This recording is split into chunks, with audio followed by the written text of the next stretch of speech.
Time now for Michigan's #1 outdoor radio show, Mike Avery's Outdoor Magazine. Mike Avery has covered the outdoors in Michigan for more than 4 decades, and that tradition continues today. Outdoor Magazine is brought to you by Jay's Sporting Goods, the Eider Insurance Group, Angler Quest Pontoons, the Forward Corporation, Primal Outdoors, Security Credit Union, Offshore Tackle, Garber Chevrolet, Rapid River Knife Works, and by Michigan Brand Meats. Now, here's Mike Avery. Well, thank you, Ken Hunter, for that introduction, and welcome to another edition of the Outdoor Magazine radio show right here on the Outdoor Magazine radio network on more than 30 radio stations across the great state of Michigan. And as always, so glad to have you along with us as we continue to work our way toward Christmas. I mean, it's coming up fast now, isn't it? Right around the corner. The weather, I don't know, sometimes it looks like Christmas, sometimes it doesn't. It's been up and down, up and down. The temps have been up and down, here across the southern part of the state. I guess if you're in the Upe, my buddy Johnny Bowler, he's been plowing snow right along. The Bear Whisperer. But down here in my neck of the woods, our neck of the woods, the central part of the lower peninsula, mid-Michigan, it was real cold there for a while. And I thought, here we go. And then it warmed up. And most of the ice melted, pretty much all of the snow melted, and then it got cold again. And the weather forecast, as I look at it for the next few days, calls for being cold again. So up and down, it's like a roller coaster like it often is here in Michigan. Michigan's meteorologist, Mark Torregrossa, was on with me. I don't know if it was last week or a couple of weeks ago. He said, we do have a pretty good chance of having... We hate to use the term a good old-fashioned Michigan winter because I don't know if we'll ever have another good old-fashioned Michigan winter like we used to when I was a kid growing up on the west side of the state where you get feet of snow at a snowstorm. But he says, we could get some ice, could get some snow this year. I personally want to see the calendar advance here a little bit, at least get past the 21st of December. This lack of daylight right now is kind of crazy, isn't it? I mean, we've got basically, 6 hours of full daylight now? It gets light around 9. It starts to get dark around 3. I feel like I'm living in a cave. But that is one of the things you have to deal with, when you live in a state that has 4 seasons. I would not want to be anywhere else. I mean, Florida or something like that is nice to visit in the middle of the winter. But would I want to live there? Absolutely not. Do I want to deal with their hurricanes? Do I want to deal with their gators? Do I want to deal with their poisonous snakes? Do I want to deal with hot, muggy weather all summer long? No. I think I'll stick right here in Michigan. Thank you very much. Michigan's the only state I ever lived in. And at this point, I don't think I'll ever move. I don't see a reason ever to move. So I guess I'm a little bit biased. I'm an unabashed Michigan fanboy. I admit that. I love this state. I love the recreational opportunities our state has. For example, since we've last talked, I was out in the Michigan whitetail woods. I was out there for the muzzleloader season. Used to be called the primitive season, if I remember right, or the primitive weapon season. Well, it's still technically called the muzzleloader season. But here in the lower peninsula, you don't have to use a muzzleloader. You can actually use a center fire rifle. You can use any rifle, any center fire rifle that was legal in your area during the regular firearm season is a legal gun during the muzzleloader season. That muzzleloader season goes through this weekend. So I was out there with my Brenton 350 Legend AR-style rifle with a great big old scope on it and a suppressor on the end of it. It looked pretty high tech. Not really a muzzleloader, right? It's interesting because in that in the picture that I posted, there's a magazine sticking out of the bottom of the gun. Now, the magazine is what holds the ammo, the rounds, the shells, the bullets. And I had a lot of people post, well, one thing, it's not legal, right? This is the muzzleloader season. You can't be out there with that gun. Well, I can. It's legal. I'm not going to do something that's illegal and then post it on Facebook. And then they also said that clip, some people said, that clip that's sticking out of the bottom of your gun's too big. You can only have 5 rounds here in Michigan. In fact, somebodies said that. So I had a little fun with a post following up on that. First of all, if you're going to call it a clip, you're going to lose a little bit of credibility in my mind right away. Because it's not a clip, it's a magazine. And that itself is a minor point. But if you're going to come at me and say I'm doing something wrong and you use the wrong word, I'm probably going to stick it back in your face, which I have known to do. And then also, I did a post the following day. I was just sitting in my truck, and I had the gun in the back seat, in a case, unloaded. I took the magazine out of the case, grabbed some shells, some rounds, some ammo, and I did a video. I said, look, here in Michigan, we are indeed limited to 5 rounds in the magazine. Now, this looks like a 10-round magazine, but let me show you something. And I actually went through the somewhat tedious process. 1, click 2, click 3, and I put 5 rounds in there. I said, okay, here comes round number 6. Tried to put round number 6 in there, and it wouldn't go in. Because in that Brenton magazine, there is a built-in limiter / block, whatever you want to call it. It's removable, but they come from the factory and limits that magazine to 5 rounds. So I appreciate the fact that people are watching me so closely and trying to make sure I do things legally. I'm pretty sure I'm going to do just about everything I can to do things legally, but I appreciate you keeping an eye on me. But the online game wardens, the online firearms experts, I just grin. I just have to grin and sometimes have a little fun. But the whole concept of being able to be out there late in the year with a centerfire rifle, I mean, think about that. In my part of the state, we had a 2-week firearm deer season from November 1st to through the 15th, where you could use your centerfire rifle, in my case, my Brenton 350 Legend. And then came the muzzleloader season. We had about a week off where it was just archery season, and then the muzzleloader season came in, and in the lower peninsula, you could again use any legal rifle that was open during firearm season could be used for muzzleloader season. So again, I was out there with that Brenton 350 Legend. Okay, so you got a 2-week firearm season, and then you've got a muzzleloader season, which goes from the 6th to the 15th. And then you've got a late antlerless season, which goes from the middle of the month, December 16th to January 1st in the lower peninsula. And then in the southern part of the lower peninsula, you've got an extended late antlerless season that goes through January 12th.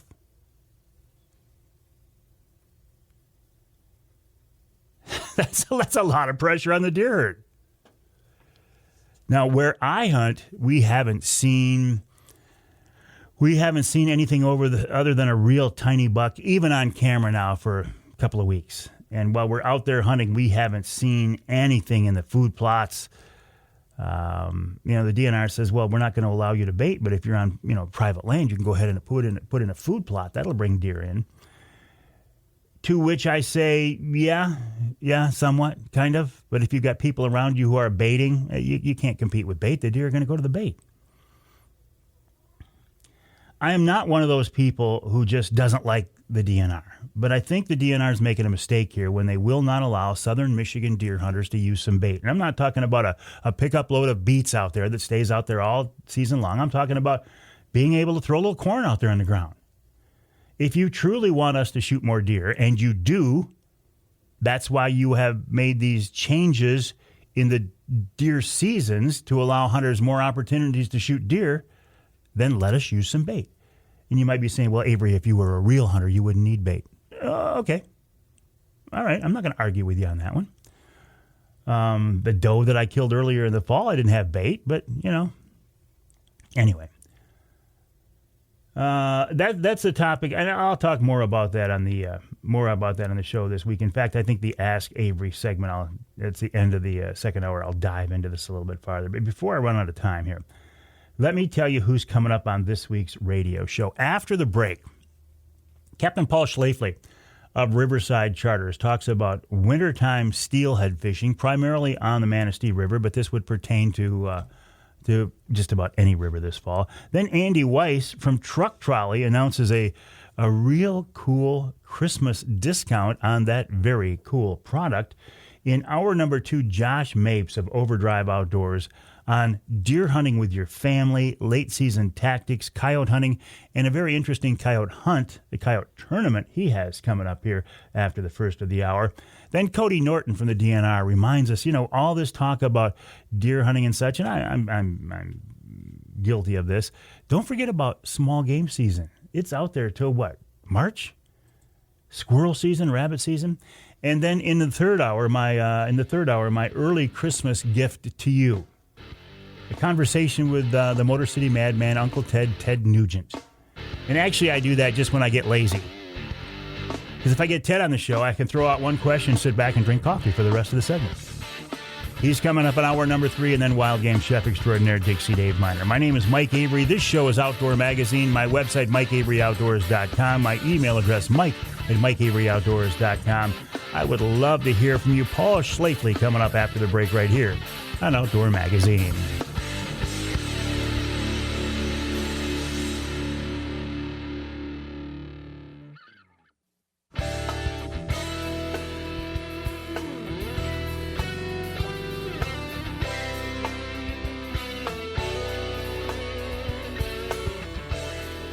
You can hear the Outdoor Magazine show in Alpena on WZTK 105.7 FM.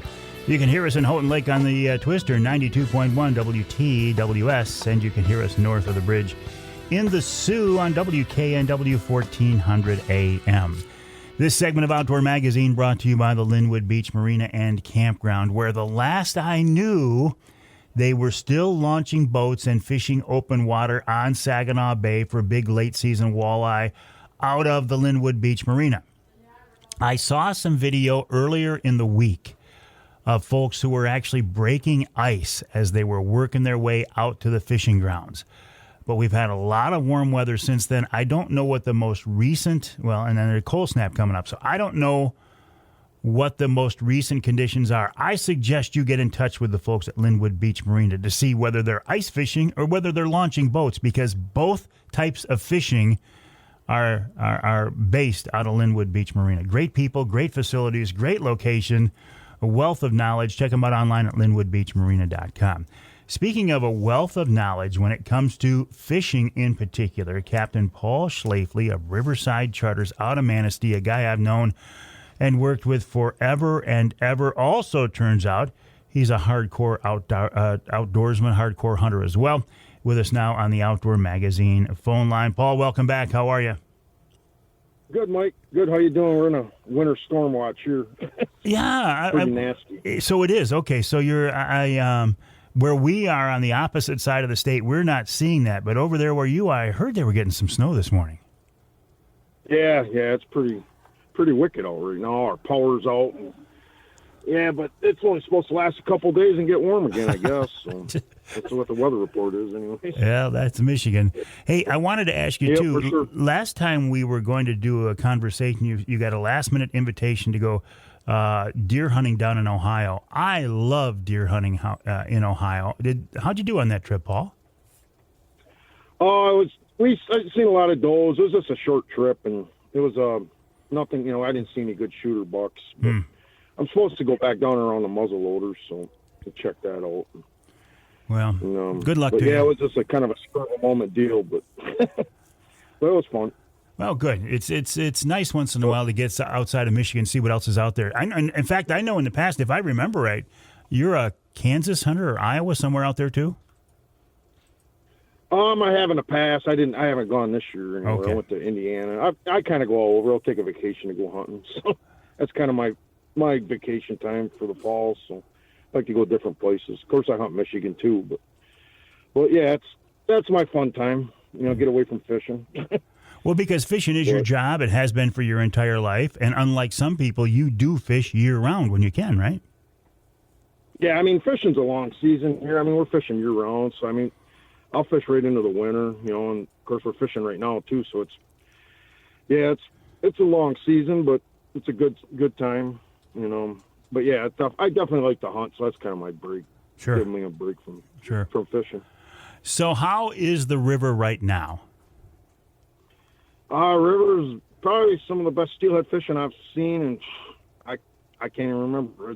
It's unbelievable how good it is right now. It's pretty good. It's and I don't know if it's because they've cut the limits. It probably got a lot to do with that. They went to one fish on our rivers here, and I'm sure it's pretty much got something to do with it. I'm guessing, but yeah, it's unbelievable the fishing. It's been a really good fall, and we're still getting them good. It's crazy. Yesterday I fished. We hooked over 20 fish yesterday. It's just, it's pretty good. Well, like I said, you've been doing this for a long time, and you're not a guy to get real overly excited. So to have you say that means a lot to me, Paul. That's a big deal for you to say that. Yeah, it is. It's, hopefully it's the wave of the future. It's one heck of a fishery right now, and I'm guessing it's going to be that way for, I think it's a lot to do with the limits, maybe. The fish aren't getting killed, and, for sure it might hurt my business, but might not. The fishing's so good that I haven't had anybody really complain because they're catching a lot of fish, and, beautiful fish for sure. Well, don't most of your clients tend to release their fish anyway? For the most part, yeah. I promote it. It's one of them deals that some people do like to keep them, and but if you want to catch a lot of fish and have a really good time catching fish, I think it's one of the things that it's going to help our fishery for sure. Yeah. Probably going to even get better. So it's pretty good. How are you targeting them right now? What are you doing? The last few trips I've been running beads with bobbers or a lot of plugs. The plug bite's been really good. So it depends on my clients, but my plug bite's probably the easiest way for me to fish, and especially if the weather's cold. But the plug bite's been really good. Probably some of the best plug bite I've seen in quite a while. Just consistent, and they're ferocious when they're hitting it. So it's a pretty cool bite. But yeah, it's you can get them on. A lot of guys are getting them on jigs. I really think it's whatever method you choose, to fish. There might be one method that's going to catch more, but I think you could catch them on about any method right now. But that's how good it is. And we're talking, your home river is the Manistee, but I suspect we're talking all the rivers on the west side of the state are pretty good right now? I know the PM's good. I know the guys, my buddies in the PM fishing that heavy, they've been doing really well there. I haven't heard much on the other rivers. I know darn. I don't get on there and pay attention sure. so much, but I know darn well we got to be getting them. For sure. Like the Muskegon and I'm sure the St. Joe too. I know our rivers. I haven't heard a lot. I haven't seen much on social media about it, but I just know our rivers are good. Yeah, sure. Hey, listen, you were talking about a plug bite. I love that way of fishing, but describe more what you're talking about. I run a lot of quick fish or mag lips, and the way I fish them, I just have the guys throw the rods out and they handle the rods. I don't even have them put them in the holders, so they'll get to feel the bite when the fish hits it, and it's pretty exciting to feel that bite. It's not the only way I do fish, but when they're hitting them that good, it's hard for me not to fish that way. So if I'm catching fish, I guess whatever everybody's happy with, I'm cool with it. So like the guy I had yesterday, he wanted to bring a center pin and fish a center pin, so that's fine. We caught fish on that. We threw plugs on the side, and we caught more on the plugs than we did the center pin with beads, but we still caught fish on the center pin. It didn't matter. We were catching them. So if you only had two guys in the boat, would you only run two rods then, or would you put two in the rod holders out as well? I just threw one in a holder and let him center pin, and we caught more in the plugs, but. No, but you were saying when you run plugs, you just have the guy hold the rod. You don't put you don't put any in rod holders. Yep. None in rod holders at all. For the most part, no. But Wow. yesterday I did. I just threw one in a holder, and I only had one guy yesterday. but yeah, I like to have my customer feel the bite, so it's more exciting. Sometimes you just throw it in a holder, and it's cool to see the hit, but it's pretty exciting to feel the bite. So. Oh man, I guess so. So how far behind the boat are you running these plugs, Paul? I run about 40 foot, 40, 50 foot, depending on the hole, how deep the hole is. The shallower the hole, the less I run it. The deeper the hole, the farther I run it, depending on what run I'm in. But so it gets down there. Most of the fish are near the bottom. But yeah, it's 40 foot generally. Is where I run it. And are most of the leaves out of the river, so you're fishing pretty clean now? Oh yeah, pretty much. Yeah, it's pretty rare you get stuff on your bait. Once in a while you get something on it, but yeah, it's pretty easy. Easy way to fish, really. Well, I think that's one of the reasons why I love it. So do you start at the top of the hole and work the boat down through it? Is that what you do?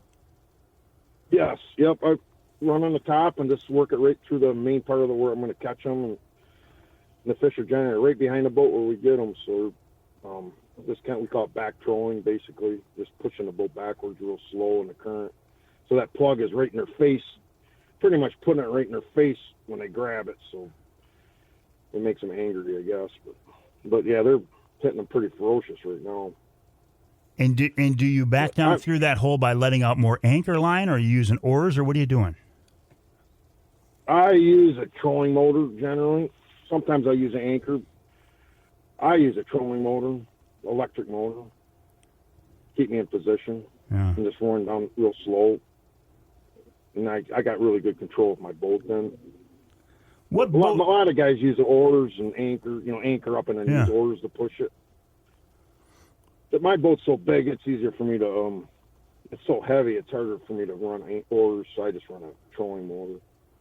Yeah, I was just going to ask you, remind me, what boat are you running in the river these days? I got an older, it's a jet craft. It's a 90s boat. It's a pretty heavy boat. It's an inboard V, so it's a heavier boat. And I got a top on it, and of course, it's like a 21-footer. And that's the boat I've had for the last 8-10 years. But that's just the boat I've been running. It's nice. I can run 3 guys in it pretty comfortable, so it works good for me. Top on it, heater in it, all comfortable, all that good stuff? Yep. Put the heat in there. And that's the beauty of plug fishing. If you want to get away from the weather, you can go in the cabin and get away from it. Well, it's got to get pretty bad before you won't be out there, right? I mean, you'll fish right as long as Mother Nature will let you. Pretty much, yeah. I don't like fishing in real frigid weather. I mean, we got some, like Thursday. I had a trip scheduled for this coming Thursday, and it's supposed to be like high of 15. A lot of times I'll call my guys and see if I can reschedule them. Just kind of work around the weather this time of year.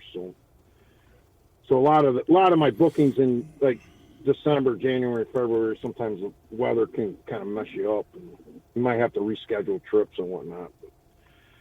It looks like the rest of this month looks pretty good from what I'm seeing. We're not going to be real cold, so as long as it stays in the 20s and 30s, I'm good. Is that a comfort thing for your anglers, or does it somehow affect the fishing? For the anglers, I mean, I'm not going to go out in frigid weather. I have. I don't like going in 0-degree weather. It's just hard on all my equipment. Hard on the boat, trying to deal with the cold weather. I know. Listen, I know why you don't like doing that, because you've done it a bunch of times over the years, and you're getting smart enough now. You don't have to do it. I don't have to do it. Exactly. Hang tight, Paul. We're talking with Captain Paul Schlafley of Riverside Charters. His website is riversidecharters.com, riversidecharters.com. You can also find him on social media. He is he's one of the best out there. He's been around forever. He's very well known, very much respected by his fellow captains and anglers. The website, riversidecharters.com. We'll take a break. When we come back, we'll talk more about this concept of fishing for steelhead right on through the winter in our rivers right here in Michigan.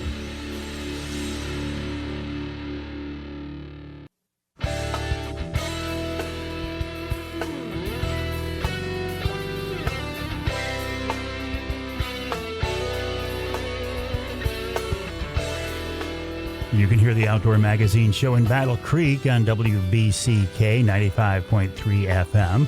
You can hear us in Caro on WKYO 1360 AM and WIDL 92.1 FM.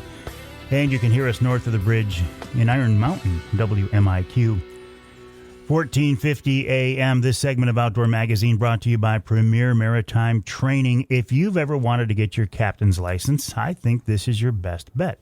Captain John Littlefield taught my captain's class, and if he can help me become a licensed charter captain, believe me, he can help you as well.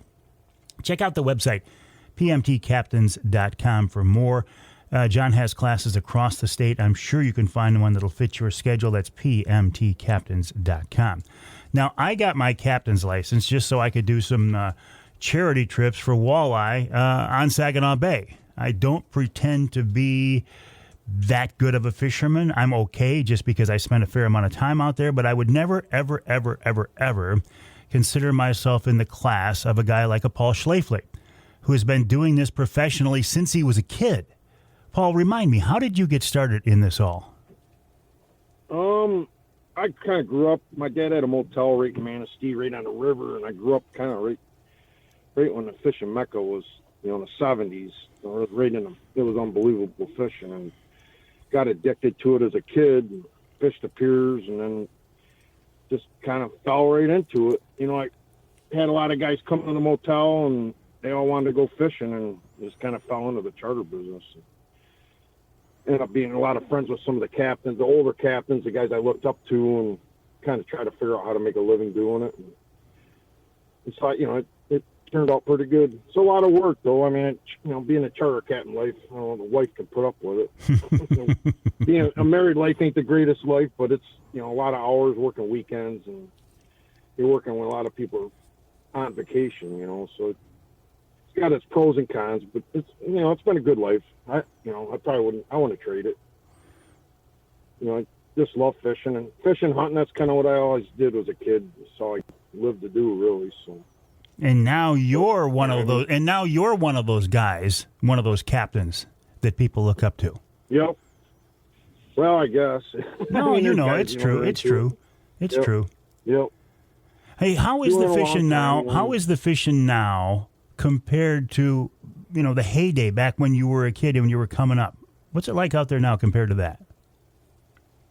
I mean, after this year, it was a good year this year, right? The salmon fishing was just great this year. It was a great year, and I mean, it's kind of getting near, and not, I can't say it's like it was then, but it's kind of getting close to it. It's especially that river fishing. It's just like, wow.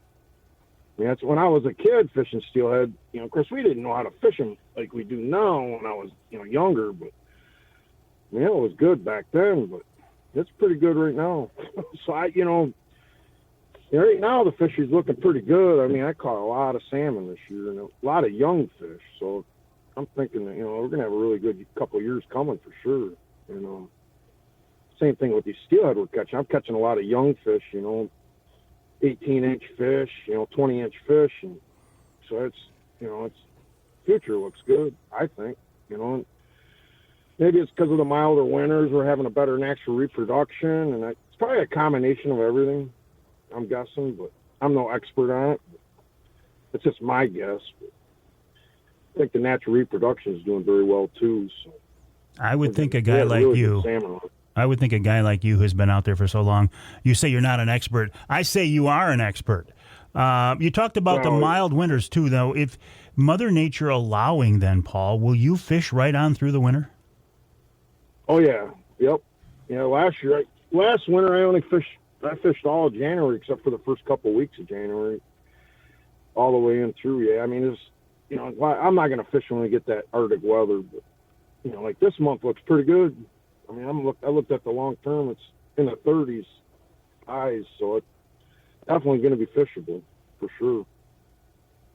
So it looks. I don't know what kind of winter we're going to get, but as long as it doesn't get frigid cold, I mean, I could fish today in this, even though it's snowing like crazy, it'd be no problem. The temperatures are good. In the 30s, so 29 degrees right now. But yeah, it's definitely going to be fishable all winter. I think it's going to be really good this winter too. Just from what I'm seeing. Does that river ever freeze, by the way? Yes, it does. Yeah, it does. Last year, it froze up the lower part it froze up a week and a half. We had that really cold weather in early January. And so I don't know, when we get that Arctic weather, it will freeze. I've seen it freeze up all the way to High Bridge, which is, getting close to Tippy Dam. But generally, you can fish all winter. By Tippy, it usually doesn't freeze Tippy Dam, but some years it does get locked up pretty tight. But last couple of years it hasn't. So it's just a weather thing, and who knows what we're going to get. Who knows what's coming. It's Michigan, like you said. That's right. Hey, if we go to your website, riversidecharters.com, can we book with you on that website, or are you so well known at this point you don't even have any openings? No, I got openings. This time of year I'm not booked solid. A lot of my trips this time of year come spur of the moment, and I got plenty of openings right now. Weekends kind of get busy, but I got openings. You can book online or go on Facebook, on my Facebook page, and usually I talk to my wife, though. She does all my booking. Talk to the boss, right? The boss who takes charge. It's best to call, really. All right, and the phone number is on the website, riversidecharters.com. Paul, I'm going to let you go. Hunker down, let this storm blow through, and then good luck out there on the river. All right, thanks, Mike. Appreciate it. All right, Paul Schlafley of Riverside Charters, riversidecharters.com, one of the best out there on the waters of Michigan. We'll take a break. When we come back, a way for you to save some money and get one of the coolest devices I've seen in a long time. It's called the truck trolley.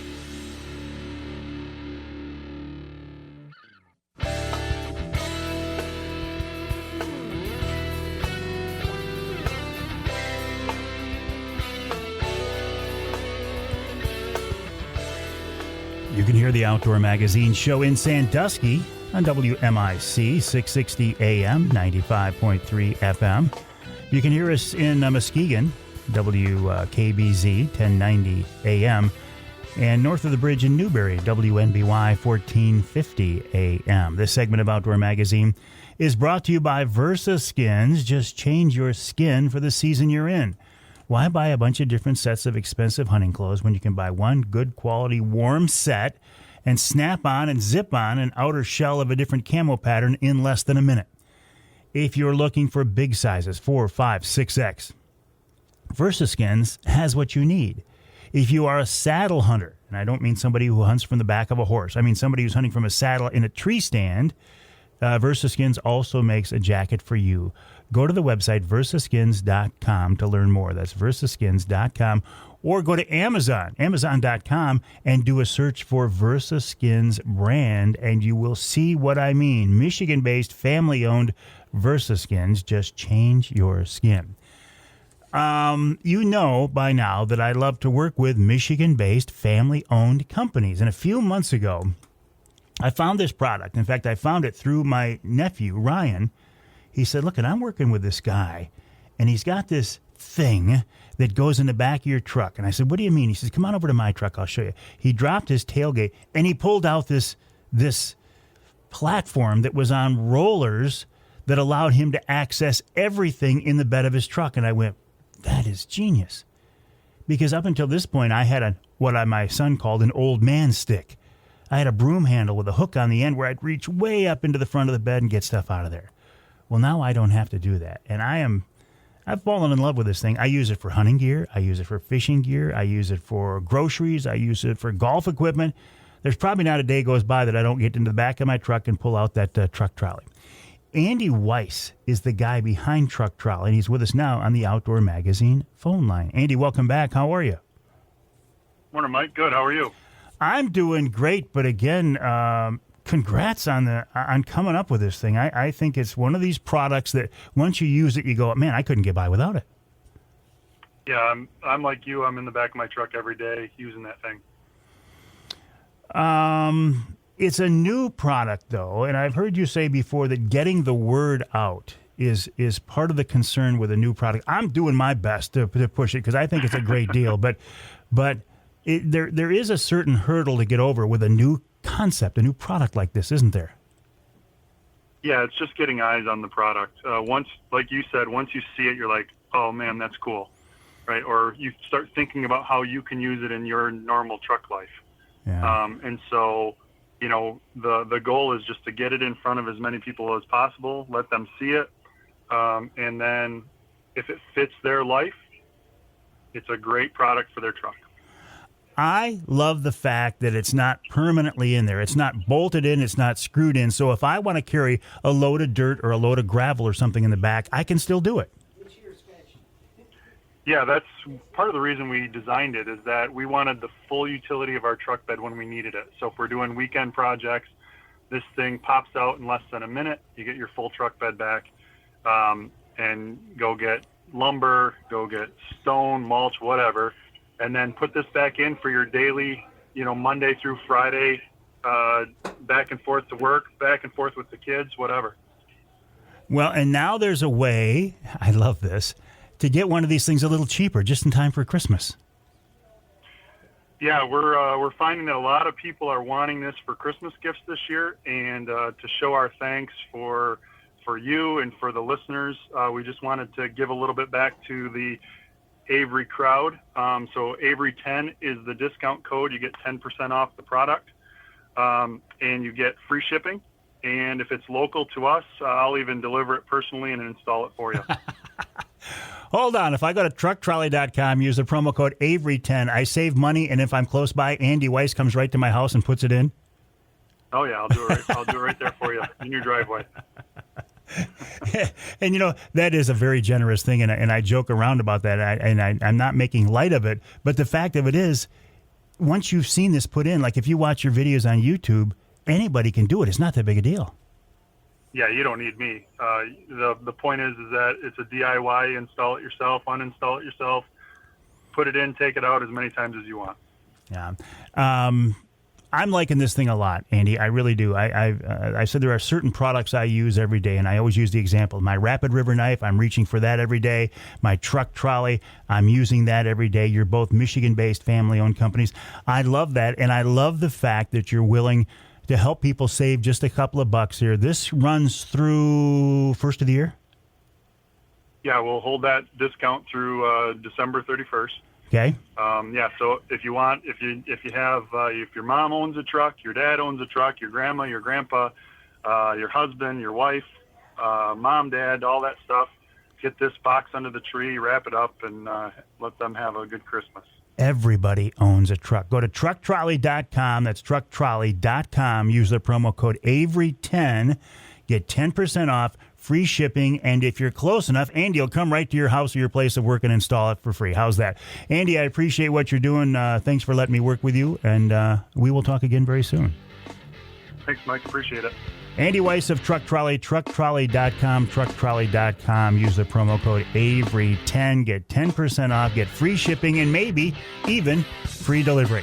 We'll take a break for the top of the hour. When we come back in hour number 2, Josh Mapes of Overdrive Outdoors on family deer hunting, late season deer hunting, coyote hunting, and more. Then Cody Norton of the DNR reminds us, hey, it's not all about deer hunting. There's some great small game hunting out there right now, too, here in the great state of Michigan.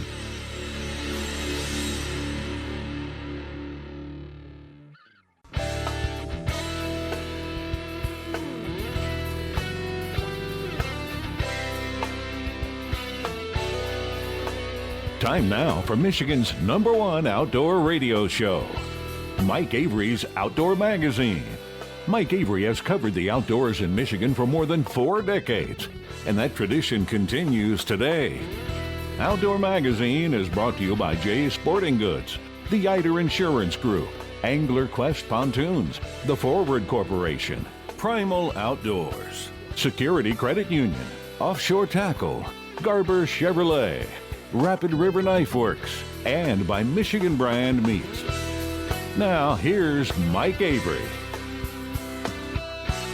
Indeed, this is the big guy. Thank you, Ken Hunter, for that introduction, and welcome to hour number 2 of this week's Outdoor Magazine radio show, right here on the Outdoor Magazine radio network, on more than 30 radio stations across the great state of Michigan. And the best way, as I always say, to listen to the show if you can, is on your local radio station, your local AM or FM station, your Outdoor Magazine affiliate, as I like to call them.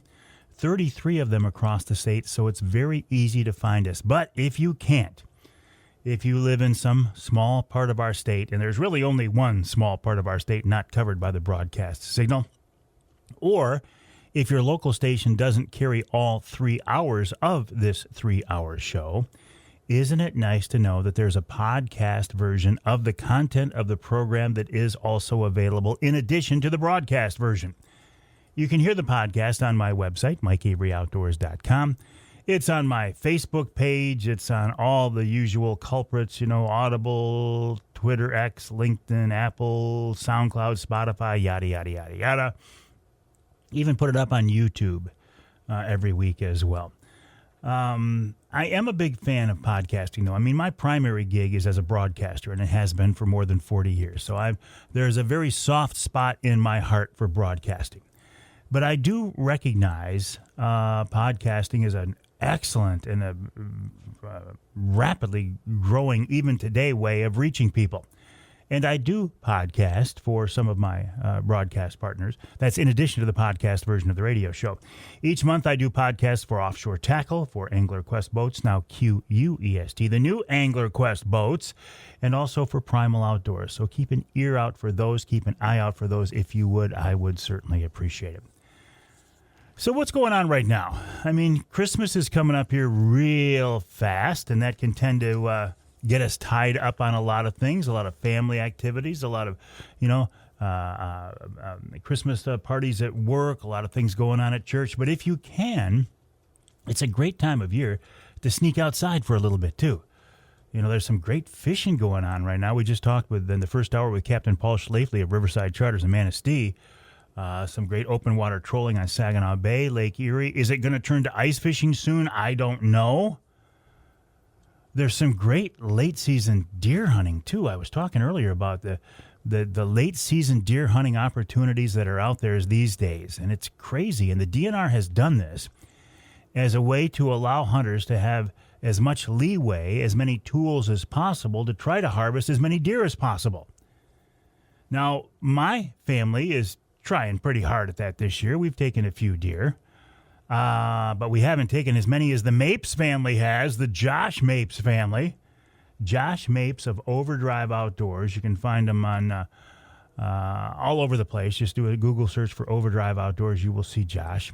And he's with us now on the Outdoor Magazine phone line. Josh, welcome back to the show. How are you? Doing great. How are you doing, Mike? Good. I feel like, Josh, when I talk to you, I should always talk to you in all caps, because when you talk to me online, that's how you get my attention. That's just me saying hello with a good attitude behind it. How's that? You know what? And you do have a good attitude. In fact, you've got a great attitude. That's one of the reasons I love talking with you, Josh. Oh, I appreciate that. There are so many things about you I respect, but the fact that you are raising your young family in an outdoor lifestyle and encouraging your kids to get out there and taking your kids out there, that means a lot to me, Josh, and I give you a lot of credit for that. Yeah, it's important to me. I mean, without our kids and everybody growing up and learning about this, how does anybody keep this going for the future? Well, that's the $64 million question these days, my friend. And it's tough with everything going on in a kid's life and all the distractions that are possible. I mean, it's tough, but being outside with my kids, it's a blast, and having them share a little bit of the excitement and having some of the same passion as I do, watching them grow up and enjoy that is amazing. How do you keep them involved? Because there are so many different distractions these days, and I don't know if your kids are involved in sports or anything like that, but that's gotten out of hand these days. The sports that the kids are involved in these days, whether it's a school sport or a club sport, they don't care what the parents' schedule is. They don't care what the family schedule is. They don't care what the church schedule is.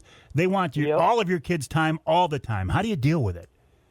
Well, I can tell you one benefit for sure is that back during the COVID shutdown, we decided to go 100% homeschool with my kids. So they are schooled at home through my wife. So by the time I'm out of work, all my kids are home and able to do whatever. And at that point, it's like, hey, everybody's got deer tags. Does anybody want to go sit with me? And right now with the cold, that's a little bit tougher to get them to do. But early season, they enjoy it. Seems like every time I open my email, there's another one from you sitting over a doe or two or three. How many deer do you guys eat in a year? I mean, honestly, as many as we can. Last year we ate 13. We're at 12 this year. But Mike, I don't go to the store for meat. I refuse to shop at the big grocery stores for beef or anything like that. Having all the wild game possibilities, and the state wants us to take them anyway, and the tags are available, I will put as much of that red meat into my freezers as I possibly can. I love to hear that. Even in today's world, it is possible. If you've got a garden in the summertime and you're hunting in the fall and you like to fish, you can just about feed your family off the land, can't you? That's exactly it. And, it's gotten to the point when my wife first met me, she didn't like venison. And now she's to the point where she says, every time I see a roadkill deer, the first thought I have is, look at all that wasted meat. You know what I mean? Like, completely changed her tone after learning everything could be done with this food. Between sausage and snack sticks and jerky and everything else we can do, there are so many options to make wild game into everything you enjoy through the year anyway. So where are you hunting? Are you hunting prime southern Michigan private ground that is your honey hole, or how are you getting all these deer? So actually, I do have permission. I am in the southwest part of the state. I actually hunt a lot of Allegan County, but the majority of my hunting is on the public land around us. I also travel north up into Newaygo and Lake County to do some bow hunting. I was there in early November for a week. But yeah, I travel through a couple different counties hunting the public land. We do have a private property permission, but I don't mind the challenge of going out there and trying to find deer on public land. So I kind of try to leave the private spot for my kids when they decide that they want to go. And that so far has worked out pretty well. I mean, I haven't struggled finding deer on public land this year yet, so I haven't had to force myself to go sit on private. So what is the key? I mean, public land hunting, I'm fortunate that I don't do it because we've got some private land that we like to hunt. Although I'd be better off out on public land right now because our lease property right now, the deer have gone completely nocturnal. We're not seeing anything at all. So what's the key to finding deer consistently like you do on public land? I'll tell you, one of the biggest things I do is I will drive around the back roads looking for the most sets of tracks crossing those roads. When I find those tracks, there's a reason that those deer are in there, and that's kind of where I start my scouting. I do a lot of scouting in the spring, too, when the snow is just melting, and find the tracks and the scrapes and all that stuff and mark stuff on my maps. But in season, I am spending a large majority of time just traveling the back roads through public lands, trying to find where the most deer seem to be congregated, and then I'll go in on those spots. And now this year, the struggle was finding which oak tree every deer wanted to eat under. We had so many acorns this year that if you weren't like on the feed tree, you were going to have a very boring hunt. And I spent a lot of days not seeing any deer, but once it gets to the point of finding them on these feed trees and knowing right where they're at feeding, it narrows your possibilities down quite a bit. And if you can find the bedding, you got everything you need. You got bedding, food, and everything in between, and that's where I do my best job at catching up to them. So do you go in there and set up a tree stand? You're a saddle hunter, ground blind, what? No, so I have an Elevate tree stand. It's like 6 pounds. It goes right on the back of my backpack. And then I have 3, they're actually Hunt Arsenal sticks. That's a Michigan company. And those fit right into my backpack. And I can get up with their aiders that go on my sticks. With 3 sticks, I can get up about 15 to 16 feet. And I can be in a brand new tree in about 10 minutes. And I love that because I'm not spending day after day after day looking at the exact same spot for nothing. So if a deer or a bunch of deer keep on traveling the same route and I see them from one location, the next hunt I will be moved over to that next spot where all the deer were. And I just kind of chase them down. I set up my stand, chase them down, and every time I have to, if I got to move a little closer, I just move in on them just kind of methodically. But yeah, I hang my tree stand every time. I pull my tree stand every time. And it just kind of forces me to hunt the sign, because I don't have something set up to constantly go back to. Josh, hang tight. We're talking with Josh Mapes of Overdrive Outdoors. You can find him all over online, Overdrive Outdoors. He's involved in several very cool projects, including a predator hunt that we'll talk more about after the break. But we will take a break here in the Outdoor Magazine show. When we come back, we'll wrap up our conversation with Josh Mapes of Overdrive Outdoors. Then we'll talk to Cody Norton of the Michigan DNR about small game season. And this week's Ask Avery question will wrap up hour number 2 of this week's Outdoor Magazine.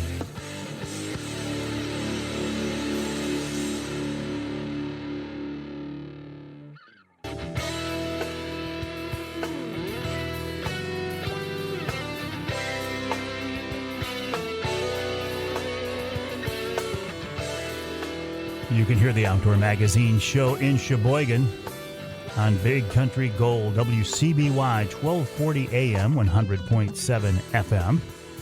You can hear us in Ludington on News 97.98, 98.7 WLDN.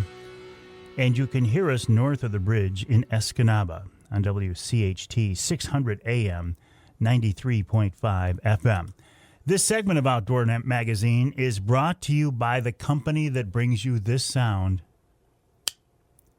And you know what that sound is. That's the sound of my Rapid River knife coming out of my pocket and locking back open. I carry this thing with me all the time. I use it every day. I think a good knife is one of the best tools, one of the most valuable tools an outdoor person can have. If you go to the website, rapidriverknifeworks.com, the new website, rapidriverknifeworks.com, you can see their complete lineup of knives, or better yet, make a trip to their showroom on US 2 just east of Rapid River, but don't waste a lot of time because they always sell out for Christmas. A knife is a great Christmas present, especially a Rapid River knife, because they come with a lifetime guarantee. If something happens, you take it back in or send it back in, they'll fix it or replace it. You can get your Rapid River knife refurbished, meaning they shine it up, they sharpen it up anytime you want. Just stop in or send it up there. RapidRiverKnifeWorks.com. That's RapidRiverKnifeWorks.com. Oh, by the way, use the promo code Avery10 and get 10% off your order in the showroom or online. Right now I'm talking with Josh Mapes of Overdrive Outdoors. I used my Rapid River knife to field dress my bear this year and my doe this year. But that's only 2 animals. Josh Mapes and his family ate 13 deer last year, and they got 12 down this year already. So when the guy talks about putting deer on the ground, you got to listen to him. Josh, I just have so much respect for you. I love the way I love the way you live, and I love the way your family approaches things. Well, I appreciate that. And it's, I got support on all ends. My wife is very supportive of it. People like you are supportive of it. And you know what? This is kind of how we choose to live, and I am happy and having fun doing it with my family. So we're going to keep on keeping on. You talked in the first segment about moving around and basically chasing the deer. I don't want to use that term like, you're chasing them with yelling at them and screaming them, but you're moving around, you're trying to intercept them. When you make these moves, especially on public land, are we talking a quarter-mile move, or might it be a 40-yard move? Oh, yeah. I've had times where it's been a 20-yard move just to put me within shooting range of the trail that all these deer are moving. The first time I really got into public land hunting and the style that I do it was in 2017. And I specifically remember one time I had watched like 5 different bucks behind a doe for like 2 hours on one trail that was like 60 yards away from me. And it was 9:30, and I said, okay, I need to be on that trail. I quick climbed down, pulled my stuff, moved over about 30 yards to that trail so I could have a 20-yard shot, and within 20 minutes I could have shot another buck. I mean, I will do it as fast as I have to and the smallest move possible just to get me within shooting range, because if you're not sitting right where they want to be or where they're going to walk, you're just going to be sitting there watching deer walk by. So what are your suggestions for late season deer hunting? Oh, man, right now, this is my favorite time, honestly, especially if we get this snow that they're calling for. Right now, all our snow melted off, But in the snow, I specifically look for the oaks that they are kicking up, and you can find those on the public lands just driving the back roads. If you pay attention in the snow off the side of the road, you can find all the trees that they are tearing up and trying to find those remaining acorns underneath. I go in on those a lot. When I find that feeding sign, it tells me that there's likely going to be some deer bedded around that area 2 feet under those trees, and I just go in on that sign. Without the snow, I'm still kind of trying to find the oaks and everything like that, but you're not having any dropping anymore.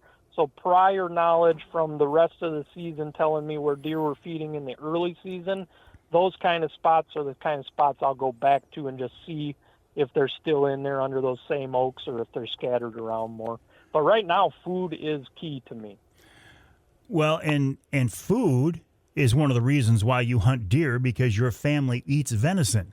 Another thing that a lot of people know you for is predator hunting, coyote hunting from Overdrive Outdoors. Now, you guys don't eat coyotes, so what's the appeal of coyote hunting? Why do you do that? So we actually have eaten coyotes a couple different times. We've tried a couple different recipes, but they are less than what's desired in a meat meal that you want on your plate. Right. At least in my opinion. But no, for me, coyote hunting, honestly, I get to deal with a lot of cool people. I talk to a lot of awesome landowners. I get permission on a lot of private properties that if I asked for deer hunting, I'd have been told no. But coyote hunting, they want them gone. Coyote hunting keeps me out there year-round. Well, it did until this past year. I was able to go out year-round and just stay busy doing what I love to do, and that's helping landowners, hunting. And it gets me out there at night when not very many other people are out there, so usually it's pretty quiet unless it's interrupted with a gunshot. And I love chasing predators down. Different world out there after dark, Josh? Absolutely. The amount of animals that people can see out there after dark, even landowners don't even know sometimes what all is on their property. I went out last night and I told the lady this morning there was 13 deer right behind her barn. She's like, I didn't even think there was 13 of them around anymore. It's like, yeah, they're there. They just come out when nobody else can see them. Coyote hunting is one of those things that the anti-hunters in particular have targeted, pun intended, predator hunting and coyote hunting, and specifically and especially predator hunting contests. You concerned about that at all? I am. I definitely am. And that's where my idea for the ATC charity hunt came to be honest. The anti-hunters are talking about trying to push an agenda to ban all tournament hunting. And that means, killing animals for money is all that they can see for the most part. So when I started this charity event idea, it was a lot about, wanting to see some change in the community of coyote hunters and how we were looked at. But I wanted to do something that benefited more than just ourselves. And I'd say, well, if we all want the hunting lifestyle to continue, hunting, trapping, etc., how do we continue that and get more people involved for more than just winning a dollar amount at the end of a tournament? So I decided to put together this charity event, and I've got a lot of help through Overdrive, through Sports Persons Ministries. They are a Michigan charity also. They are helping us put this together. And what we're going to do is basically, if you bring in the most coyotes for our event, you're going to take first place, but first place gets to hand over a check to another charity to help that charity, to get kids out turkey hunting or veterans out hunting. I just wanted to do something different so we could be the one that they looked in on and said that this was not killing animals just for money. This was for something much bigger. I applaud you for that because, unfortunately, today we as hunters have to be more concerned about our image than ever. And the image of some of these predator hunting contests, and listen, and I'm pro-predator hunting, but the pictures you see and the video you see from some of these, I get why the antis are on them. And I hate to be the devil's advocate, but I agree with you 100%. I can see why some people would think what they do about us when that's all they see from it. You know, let's do something bigger that they can see something bigger from the event, rather than just somebody got a check and a whole bunch of coyotes were shot. So when is your tournament? Our tournament is actually going to be a 24-hour hunt. It's actually like a 14-hour hunt. It starts January 3rd. It's going to be the very first one of the year, and then the banquet we are having is on the 4th. Registration for that went from October 1st through December 1st, and we've got, I mean, for the first year, Mike, I can tell you we've done a darn good job, and I'm extremely proud of it. I haven't released any numbers and don't plan to until after the tournament, but it's going to make a wave, I hope, and next year is going to be even bigger. Is this a statewide event?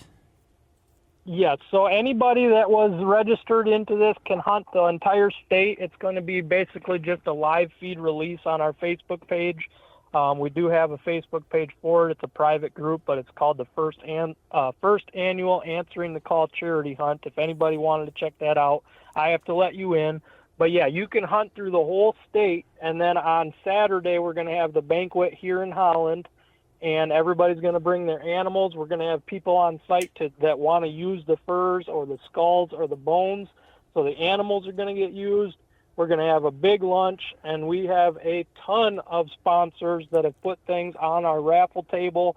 Everybody that bought into our hunt gets a raffle ticket, and we're pushing on the door of 80 sponsors that got behind this event to get things on the table for people that were willing to put money behind it.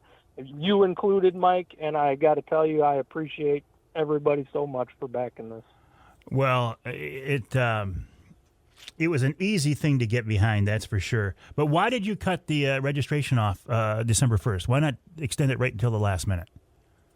So I made a deal with everybody that was going to get up behind this, including you, Mike. If you were willing to support this, I was going to have your name or your company, your logo, whatever, on the back of a shirt, and I am making good on that. But in order to do that, I have to have a time frame where I can cut off the numbers to give to my person. So, well, that makes a lot of sense. Good luck on this thing, Josh. When you first came to me and said, "Look, here's the concept. What do you think?" I said, "I'm all in favor of it. Anything that improves the perception of hunters and hunting, it's a good thing these days." So, and you're a good man for doing it, Josh. I appreciate that. I'm hoping this makes some changes in our community, and maybe will give us some positive look from the outside. And at the same time, it's going to be a whole bunch of people that maybe have never been to an event like this, and they just wanted to come support, and it's just going to be a good time. So I am looking forward to it. Excellent. Overdrive Outdoors. Do a Google search for Overdrive Outdoors. You can find them all over the place. And then what's the Facebook page where this is going to be streamed on again? It's going to be the First Annual Answering the Call Charity Hunt. If you look up the First Annual ATC, I think it'll be on there. All right. And then if you try to get onto that page, I just have to approve you. Sounds good, Josh. Good luck. Have fun. Good luck putting a couple more deer in the freezer, and we'll talk again. Yes, sir. Thank you. Josh Mapes of Overdrive Outdoors. We'll take a break here in the Outdoor Magazine show. When we come back, Cody Norton from the DNR says, to heck with all this talk about deer hunting and predator hunting. Let's talk a little small game hunting. I think that's a good idea.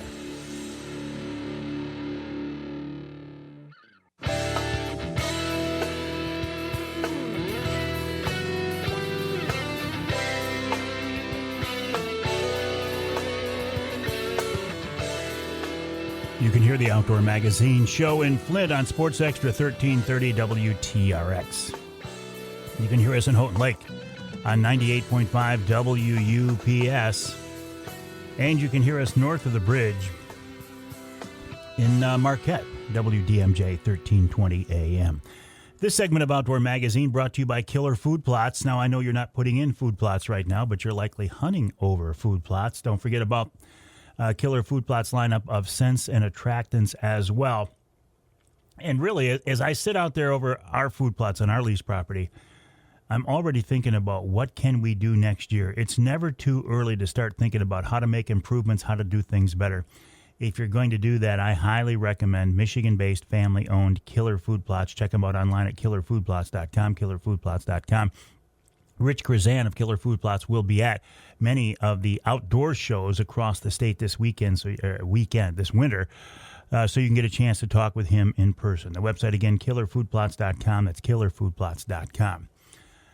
We have spent much of this week's show and previous week's show talking about deer hunting, and that's wonderful.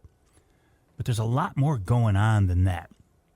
Cody Norton is a biologist with the Michigan DNR, and he's with us on the Outdoor Magazine phone line. Cody, welcome back. How are you? Hey, Mike. I'm doing well. How are you? I'm doing great. Now, oftentimes in the past, when you and I have talked, we've talked about bear hunting. We've talked about top-tier predators. Is your area of responsibility at the department changed now? Have you moved away from those big species? Yes and no. So I still am responsible for managing bears, but I've picked up fur bears and small game as well, and I'm no longer managing and working on wolves and cougars. Those have moved to a different biology. I bet that breaks your heart. Yeah. No, I mean, I really like spending time, my personal time out hunting and trapping bears, fur bears, and small game. They're kind of the species that take up a ton of my time and thought process outside of work. So I'm very happy to be working with them. And I'm glad to hear you talk about small game, because most of us, well, at least I did, I when I was a kid growing up, my hunting experiences started with small game, and then I moved on to bear hunting and turkey hunting and deer hunting, and I kind of forgot about small game. And I think that's a mistake, Cody, because there's still lots of opportunities out there, aren't there? Absolutely. And I'd say that was my introduction to hunting too, and I've actually I'd say got away from it a little bit and then come back to it in a big way. So I think it's great for getting kids involved, introducing new hunters to the sport. It's a little less daunting than sitting for 4 or more hours in a deer blind being perfectly quiet as a kid or a new hunter. If you can be walking around, seeing new sites, scouting for the next year, whatever it might be, it's a good activity to do. Well, as I was sitting out the other day deer hunting, there's these squirrels barking all around me and chattering all around me. I thought, man, if I had a little 22 or something right now, I could be having a lot of fun. And if I remember right, too, it used to be years ago when deer season started, squirrel and squirrel season at least closed. Rabbit season was open for a while, but squirrel season's open now right into March, isn't it? Yeah. Yep. So squirrel and rabbits and hares, they open up mid-September and run all the way through the end of March. Similar to what you were describing, like rough grouse, which I don't manage, there's somebody else that does upland game birds. But rough grouse does close down for the firearm deer season. So it just kind of depends on what species we're talking about, whether it's open or closed during that. So, but rabbits and squirrels, the two big ones, open until March what, Cody? Yep, March 31st. End of March. So, End of March. Okay. Yeah. Now, you said rabbits and hares. I'm thinking hare must be snowshoe hare. Yep, exactly. How far down in the state do we see snowshoes? They go quite a ways down the northern lower, towards Grayling, towards some of those areas. It's been interesting. So we've done there was a study done, I think 15 years or so ago, where we basically documented how far south snowshoes went. And then that study was redone just recently within the last couple of years. And it's pretty interesting to see definitely the distribution, the range, and how far south snowshoes are going is consistently moving northward. So we are, it seems, losing them from some of those areas, on the southern extent of their range. And anecdotally, we hear that from hunters in the south central UP as well, where we're seeing more cottontails, creeping up north and snowshoes receding up north. Is that weather related, do you think? Yeah, so I think, the general thought is, with climate change, there could be other factors too, like forest management practices on whether it's on private or public land. And, if you think about last winter, those snowshoes, if they turn white and there's no snow on the ground, they're kind of a sitting duck. So that years like that are probably not not great for keeping them in those areas that might be kind Gotcha. of right at the edge of their range. Yeah, that makes complete sense. Cody Norton, always a pleasure. Thanks for reminding us about small game hunting opportunities. It's easy in today's world to overlook them, and I think that's making a big mistake. Appreciate your time. Have a good rest of the season, and listen, you and I will talk again. All right. Sounds great, Mike. Thanks. Cody Norton, wildlife biologist for the Michigan DNR, michigan.gov/DNR, michigan.gov/DNR. Cody's also a hardcore hunter, by the way, a big-time bear hunter, too. I love to share bear hunting stories with him. We'll take a break here in the Outdoor Magazine Show. When we come back, we'll wrap up this second hour with this week's Ask Avery question. And then coming up in hour number 3, Uncle Ted's going to join us. Uncle Ted, who could that be?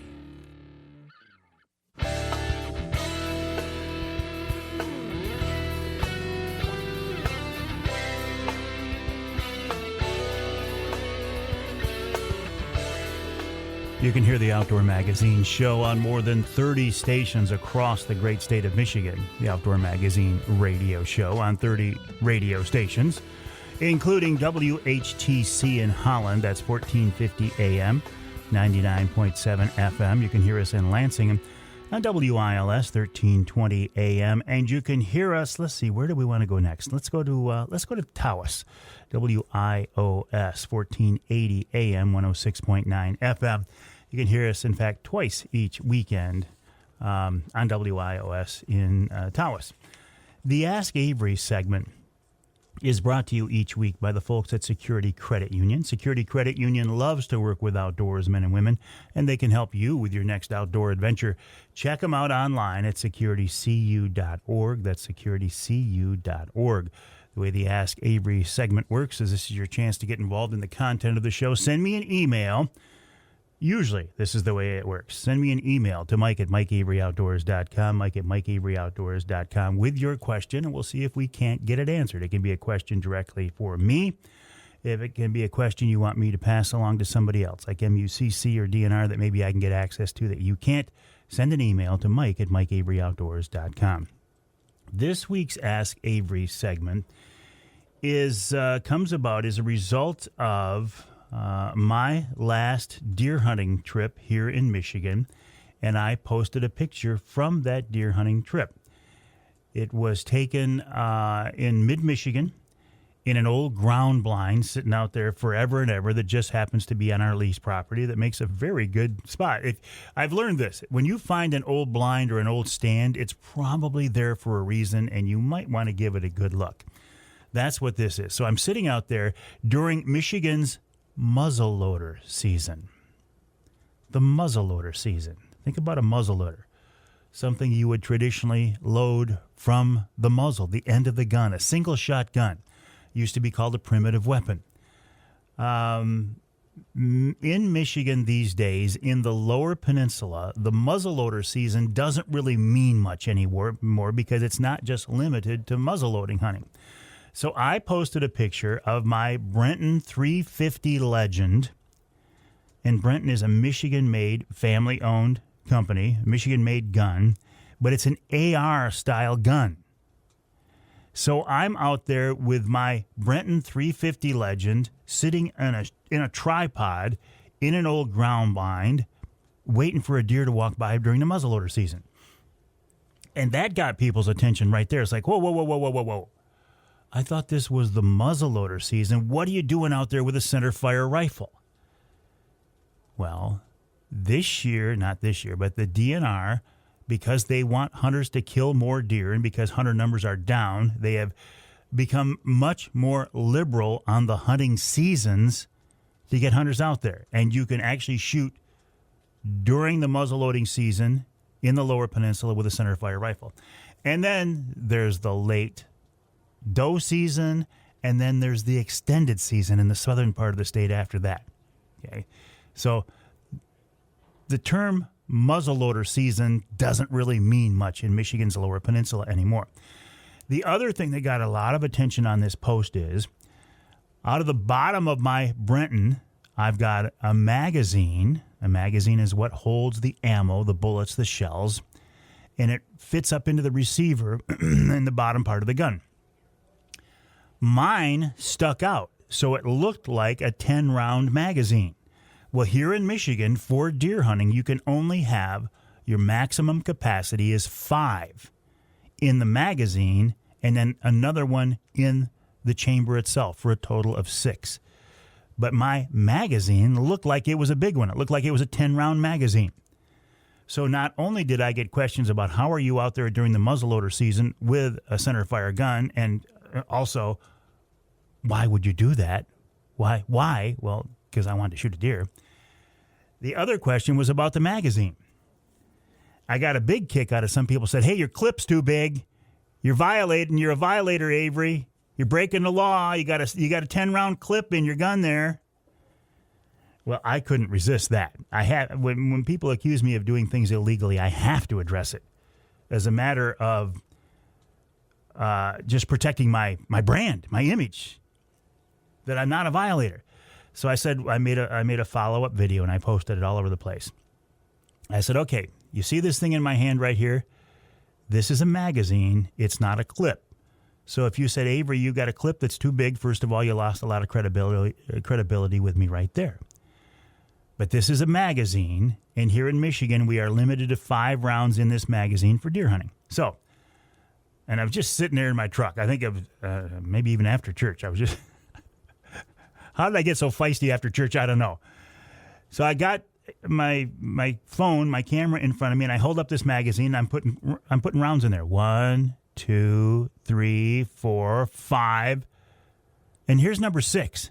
Oh, wait, I can't get that 6th round in there. And you know why? Because this magazine that looks like it's 10 rounds actually has a limiter or a block in there that prevents it from being a 10-round magazine. So I was completely legal. Doesn't matter how big the magazine is, as long as it's limited to 5 rounds, you're good to go. 5 rounds in the magazine, 1 in the chamber, and you're completely legal. Thank you, Security Credit Union, for making each week's Ask Avery segment possible. Don't you think I've been doing this long enough? Don't you think I research things? Don't you think I check things out? Do you think that I would do something illegal and then post it online? Not if I can help it. Uncle Ted, coming up in hour number 3 of this week's Outdoor Magazine.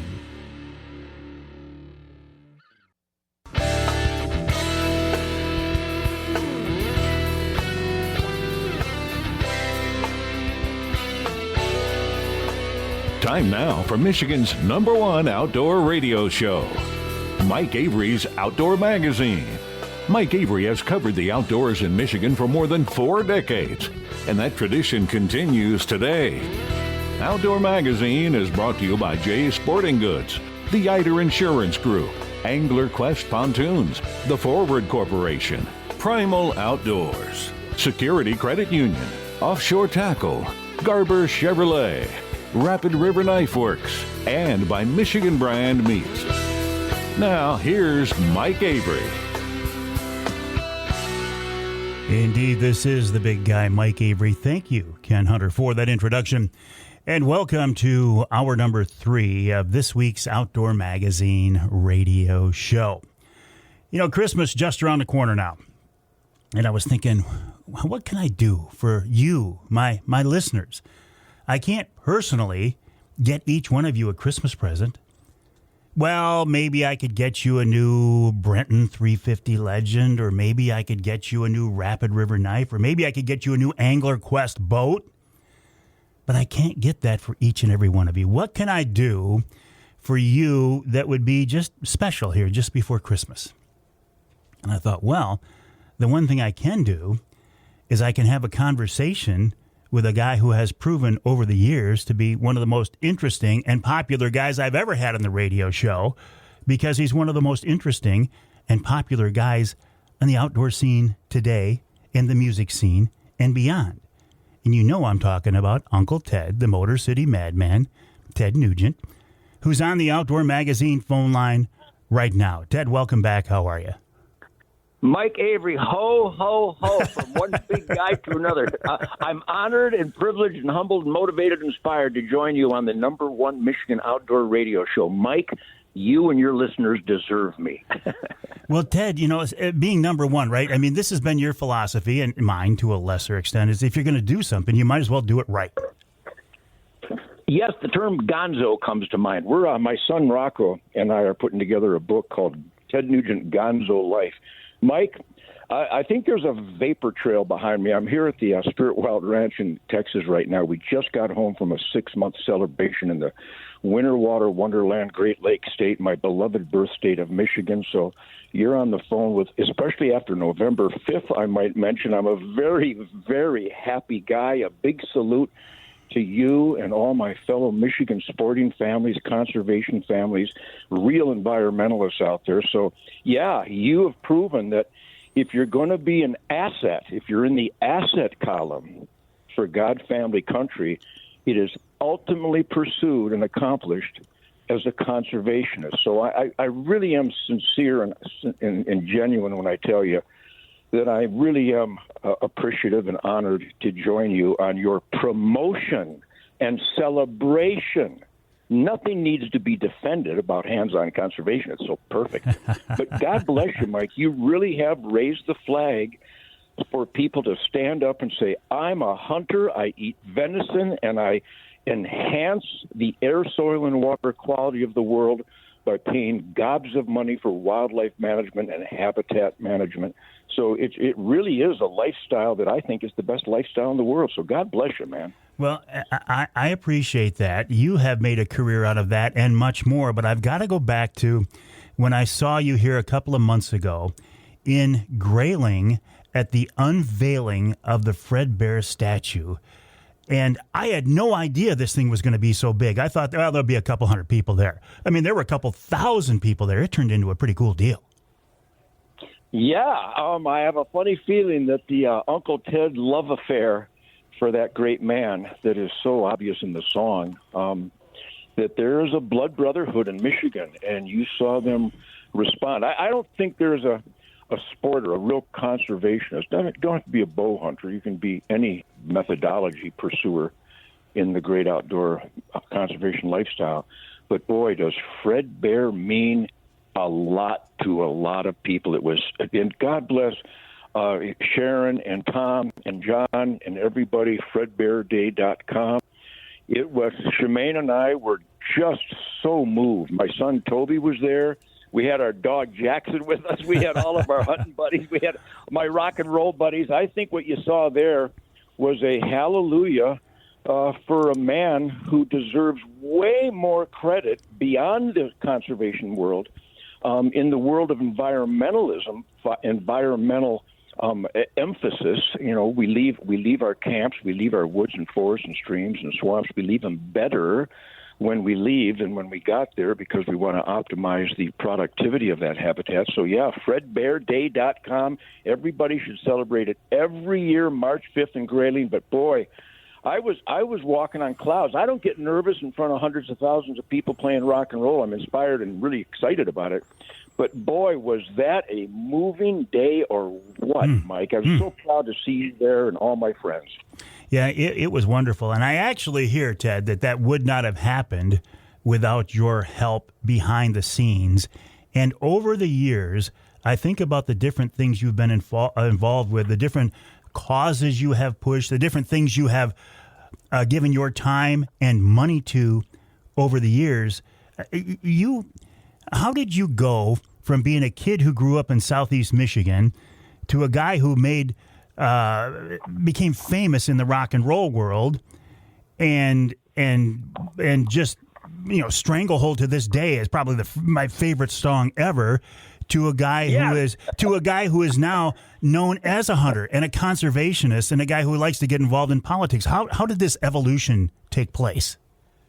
Well, you know, I could wax poetic. My son, like I said, my son Rocco is putting together this book of my 76 years so far, and it's called Gonzo Life. But I think the word gonzo, it represents putting your heart and soul into to pushing yourself, to challenging yourself. So it can be summed up as luck and the Michigan work ethic. Because my mom and dad raised me, and the luck is that my dad was. We've talked about this. My dad was already a follower of Fred Bear. It was a small group of families, very minute, maybe hundreds at the time, that were already pursuing the incredible challenge of getting close to game instead of taking advantage of the wonderful technology from Roy Weatherby and long-range ballistic capabilities.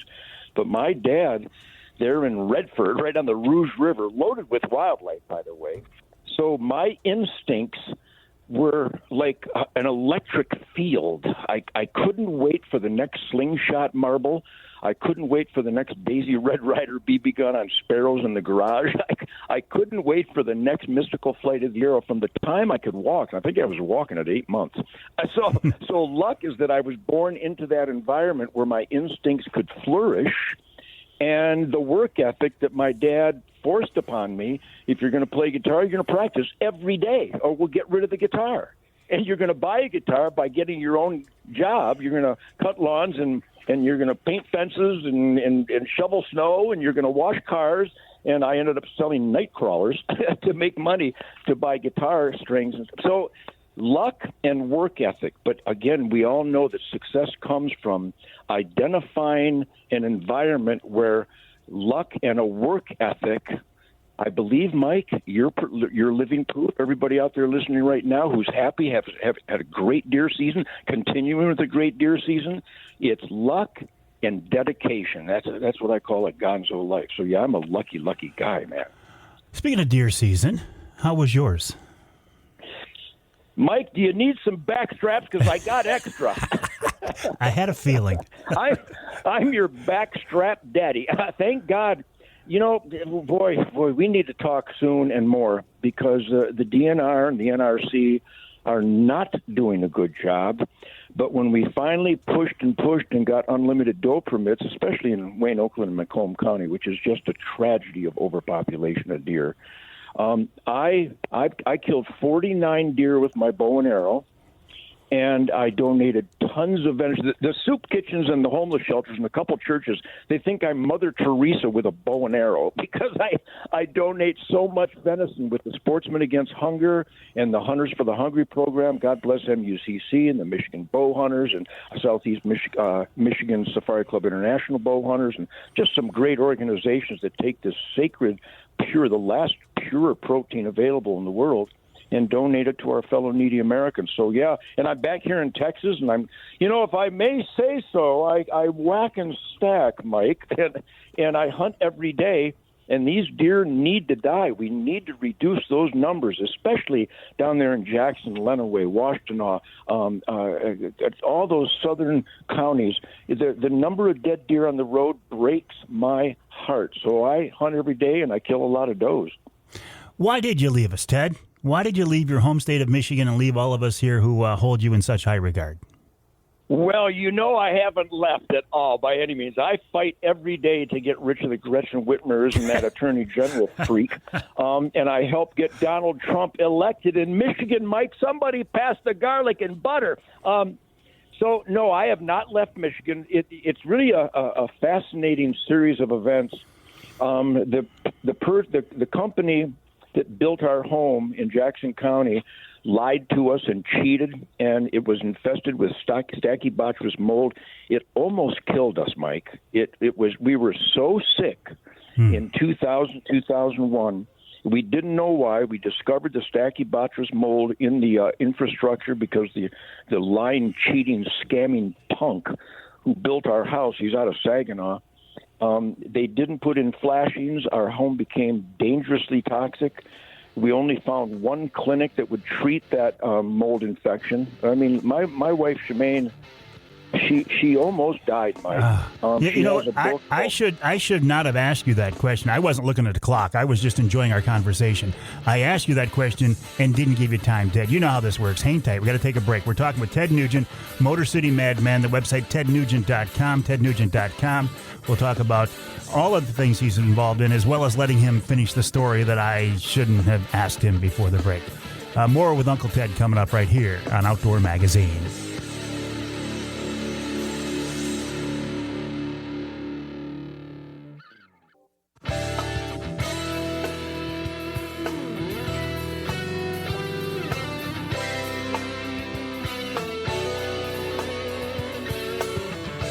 You can hear the Outdoor Magazine show in Manistee on WMLQ, that's 97.7 FM.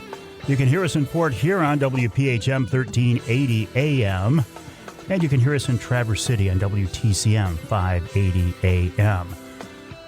Talking now with Ted Nugent, the Motor City Madman. His website, tednugent.com, tednugent.com. His Spirit of the Wild TV show is the most watched series on Pursuit. Ted Nugent's Spirit Campfire is on Real America's Voice Saturday at 4, Sundays at 1 and 10. And Faith and Freedom with Sinead Nugent airs Sundays at 10, also on Real America's Voice. Ted, before the break, I shouldn't have asked you that question at the last minute. I had been to your house in Jackson. It was absolutely beautiful, but you had problems there, and that's what led to the moving out of state? Yeah, long story short, it was a very painful chapter. There's always ups and downs in life, but we improvise, adapt, and overcome. And we came to Texas to be treated for our mold infection. Our blood was just really compromised and dangerously toxic. And as I'm in Texas, I realize that I'm fighting in Michigan. The dove is not a songbird. Somebody write it down. The dove is not a songbird. It's the number one hunted thing, the number one hunted creature in the world. So if you say it's a songbird, you're a liar. And it's the most family hours of recreation, the most revenues generated for conservation is dove hunting. Across the nation, September 1st is way more important than November 15th, if you can imagine. So I'm fighting to get honesty in Michigan. And there's no man, Mike, that can tell me I can't throw corn on the ground on my farm. There is no man. There's no man that can tell me I can't relocate apples for this little boy who's dying of cancer so he has an optimal chance to shoot a deer. A man can't tell me those things. And I realize I'm in Texas being treated, and I'm going, well, all these sensible science-based hunting regulations are good in Texas. They're absurd, offensive, embarrassing, and wrong in Michigan. So Shemaine and I said, what the heck? Let's stay in Texas for a while. So we ended up moving here. But I'm in Michigan every year. I still fight to get some science-based regulations in Michigan. In fact, when I hang up with you, Mike, I'm on the phone with all the Michigan sheriffs. I'm doing a Zoom call with all the Michigan sheriffs. I'm working in all 50 states where there are game laws that are absolutely absurd. And I'm going to try to fix them. And I hope that my fellow sporters realize that if you're not voting your core values, God, family, country, private property rights, law and order, you're on the side of the enemy. So I would like to promote hunternation.org. Hunternation.org. Circle the licensed hunters conservative voter wagon. And we won in all 7 battleground states because in Michigan, 53% of licensed hunters had never registered to vote before, Mike. We got the data. So we got a hold of them. We did Zoom calls. We did texts and emails. And, of course, it got so offensive in America that they did come to the polls, and we elected Donald Trump to make America great and safe and strong and proud again. But that's the real curse. So I do live in Texas. The hunting here is just spectacular.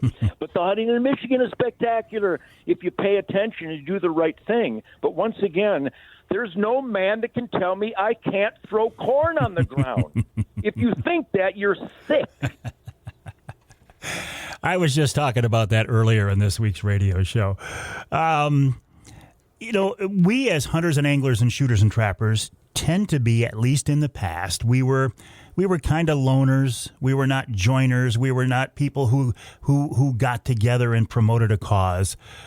I think the time for that is over, though, isn't it? We have to get beyond that. If we're going to promote, if we're going to defend this way of life, we got to get off our rear ends and we got to work towards it. And I think that's a shame that we have to do it, but there's no way around that, is there, Ted, these days? Well, again, you're absolutely correct.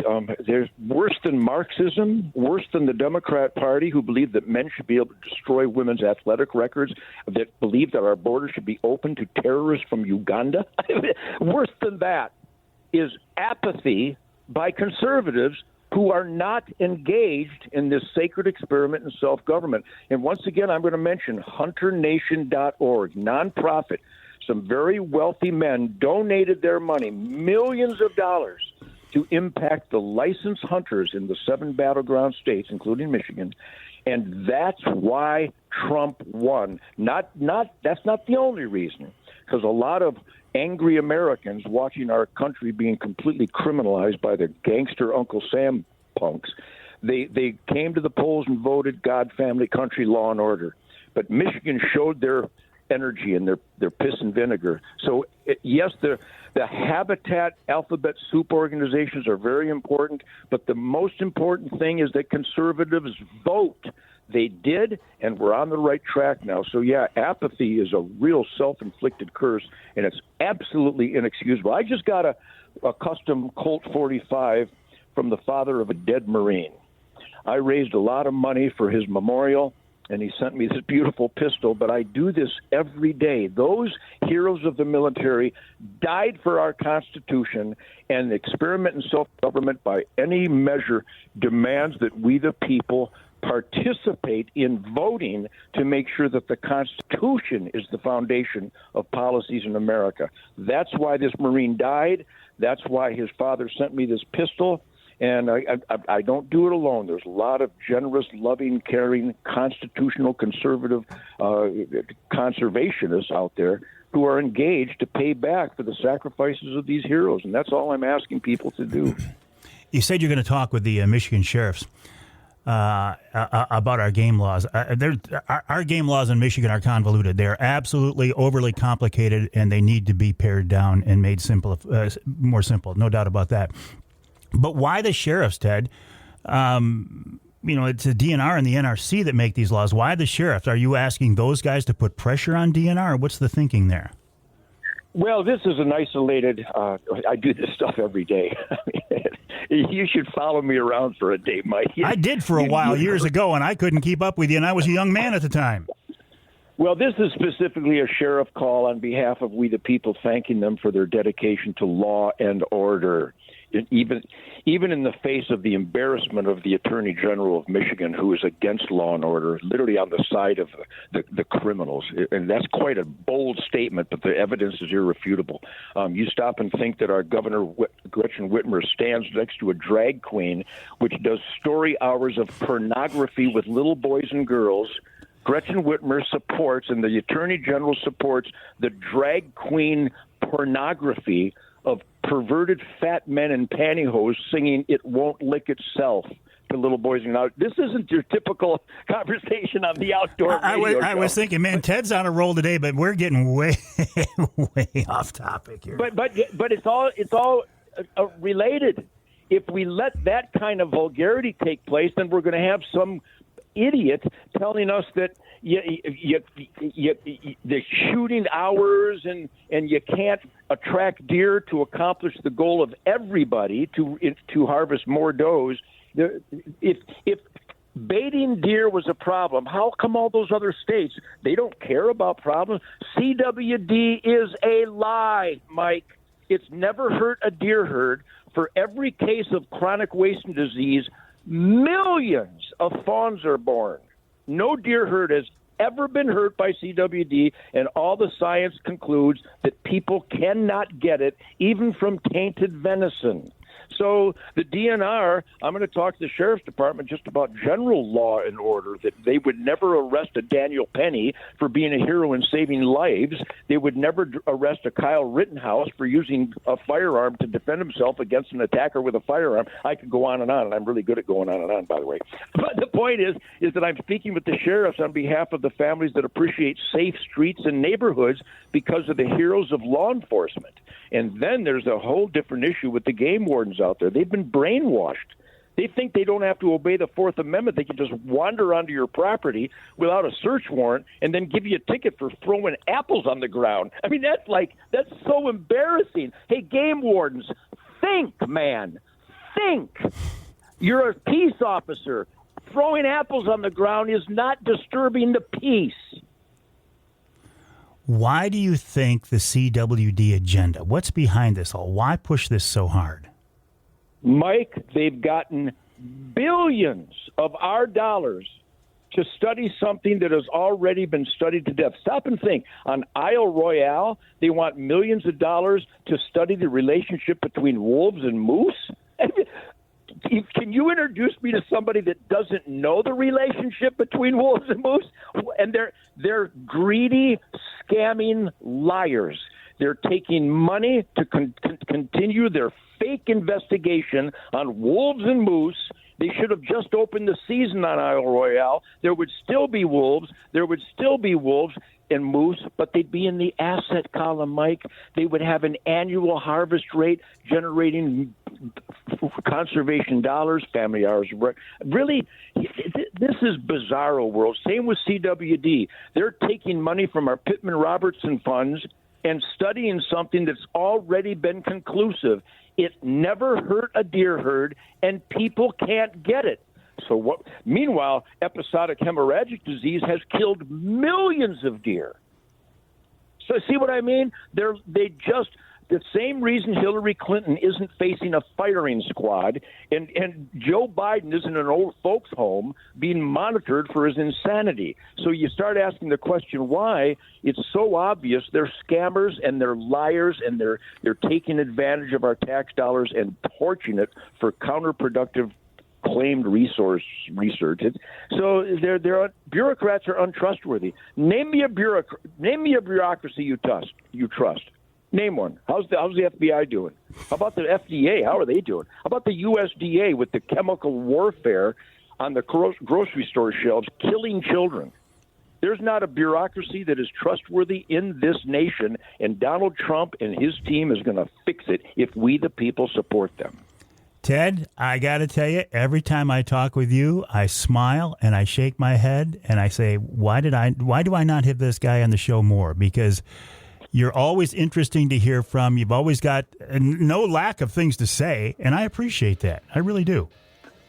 Well, I'm engaged. I'm a husband and a father and a grandfather. I'm a guide and outfitter, a guitar player. Do you know I was a guitar player? I did hear that once. Yeah, I go back to Stranglehold. Yeah, I've heard that song a couple times. Really loud, though. How about that? Really loud. Does my music make your truck go faster, Mike? Come on. Well, it has been known to. Ted Nugent, listen, I got to let you go. I'll let you talk to the sheriffs across the state. TedNugent.com, TedNugent.com. You've always got an open phone line here. We'll take that break. Lots more coming up right here on Outdoor Magazine.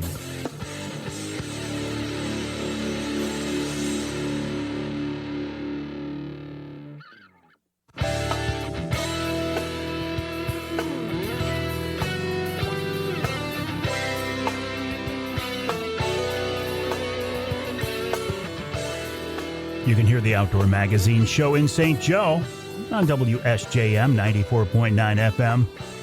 And you can hear us in Saginaw on WSGW AM and FM, 790 AM, 100.5 FM. As I am each week, I'm in the studios of WSGW here right now. For these 3 hours, we call this part of the building the Outdoor Magazine studio. Although Jonathan Dent, who's in here with me right now, is trying to twist my arm into moving into a different studio. So I figure if I call him out publicly here on the air that maybe he'll back off and quit pushing this thing so hard, John. I will go wherever they want. He's looking at me like, thanks for that. I will go wherever they want me to go. I want to be considered one of those guys who is easy to work with. This segment of Outdoor Magazine brought to you by Reader Landscaping. Reader can take care of your lawn and property because it's your nature and our nurture. Let them create an outdoor getaway in your backyard. Although this time of year, you're probably more concerned with what? Potential snow removal? Although it isn't too early to start thinking about those springtime. Yeah, see, that's kind of a year-round thing with Reader. They get so busy, it's like, look, if you get an idea, get in touch with us, get us on the schedule. The website, readerlandscaping.com, readerlandscaping.com. This big snow we had here last week, the trucks from Reader, they were in the neighborhood, and they were plowing snow. So if you need snow done this winter, check them out, readerlandscaping.com. I'm still coming down from the conversation with Ted Nugent. Uncle Ted, he was kind of, he was really on this time, wasn't he? I mean, he's always on. But he had some things he wanted to say. I have had an interesting relationship with Ted for a lot of years. I actually co-hosted and edited the first outdoor TV show he ever did. It was kind of a pilot show that never did take off, and it's just as well because it wouldn't have been the best fit for him or me. I almost left. I was working with TV5 at WNAM TV in Saginaw at the time. I seriously considered leaving the job there and going to work with him.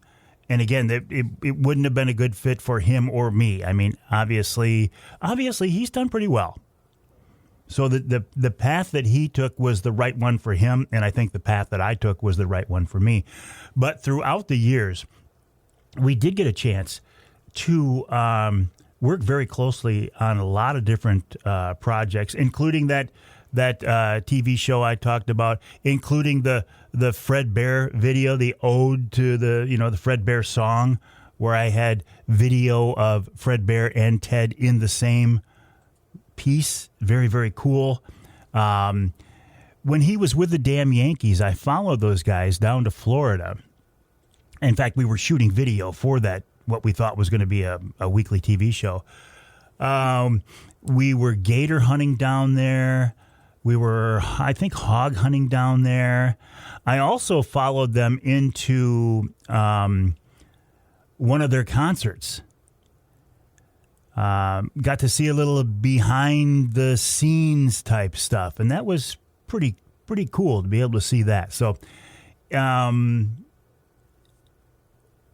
it's been interesting to watch how he's gone from a hardcore rock and roll guitar player when he was younger to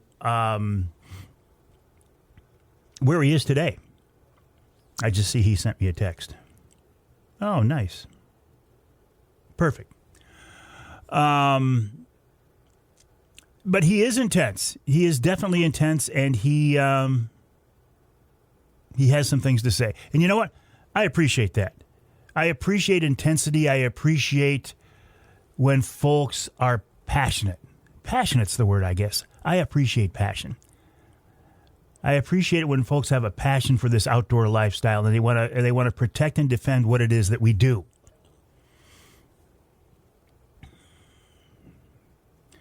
What else is going on? Checking my list here. The Michigan muzzleloader season does end this weekend. You can still use a centerfire rifle to go muzzleloader hunting in the Lower Peninsula. Not in the UP. That's the old style muzzleloaders only. I'm ready for us to get past this December 21st. This lack of sunlight, this lack of daylight is kind of getting to me. 6 hours of daylight now, right? I mean, basically full sunshine. It gets it's as light as it's going to be at 9 o'clock, and then at 3 o'clock it starts to get dark again. Does that take its toll on you as well? It does me. We've got a lot of people around the state wondering what the weather's going to do, myself included. Is it going to be cold? Are we going to get a warm spell? Are we going to have ice? You know, it looks like it, and then it gets warm for a few days. Michigan's meteorologist Mark Torregrossa says, hey, it could be not a good old-fashioned winter, right? How long has it been since we've had a good old-fashioned Michigan winter? But we could get some winter weather this year. A couple of things. Promo codes. If you want to get a Rapid River knife in time for Christmas, use the promo code Avery10. Go to the website rapidriverknifeworks.com. If you want to get a truck trolley for Christmas, 10% off, go to trucktrolley.com. Promo code Avery10. If you want a discount on Michigan brand meats, go to the website michiganbrand.net. Use the promo code Mike20. Get 20% off everything on your order, and they'll ship it anywhere here in the state or beyond. We'll take a break here in the Outdoor Magazine show. When we come back, we'll wrap it all up with wild game chef extraordinaire Dixie Dave Minar. I don't remember. Was he going to do one more venison dish, or was he going to jump off to something else and surprise me? I don't know. So we will both be surprised after this break as we check in with wild game chef extraordinaire Dixie Dave Minar and as we wrap up this week's Outdoor Magazine Radio.